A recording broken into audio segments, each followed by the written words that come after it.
இந்த காலையில் வெறும் வயிற்றில் சுகர் எடுக்கிறோம். எவ்வளோ சுகர் இருக்கணும் அப்படின்னு பார்த்தீங்கன்னா, ஒரு சராசரி நார்மல் மனுஷனுக்கு 100 மில்லிகிராம் டெசிலிட்டருக்குள்ளார இருந்தால் நார்மல். சாப்பிட்ட பிறகு 140 மில்லிகிராம் பெர் டெசிலிட்டருக்குள்ளார இருந்துச்சு அப்படின்னா, சாப்பிட்டதுக்கு 2 மணி நேரம் கழிச்சு.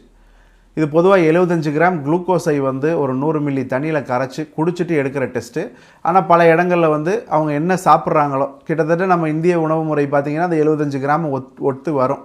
அதனால் நம்ம 75 கிராம் குளுக்கோஸ் கொடுத்துட்டு செய்கிறதில்ல. ஒரு 3 இட்லி அல்லது 4 இட்லி சாப்பிட்டுட்டு செய்கிறோம்.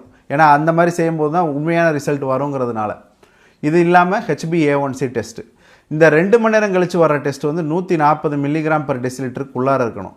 HbA1c அப்படிங்கிற டெஸ்ட் 5.5 அப்படிங்கிற எண்ணுக்குள்ளார இருக்கணும். உங்கள் ரத்த பரிசோதனையில் வெறும் வயிற்றில் 100க்குள்ளே, சாப்பிட்ட பிறகு 2 மணி நேரம் கழித்து 140க்குள்ளே, HbA1c 5.5க்குள்ளார இருந்தது என்றால் உங்களுக்கு நீரிழிவு இல்லை.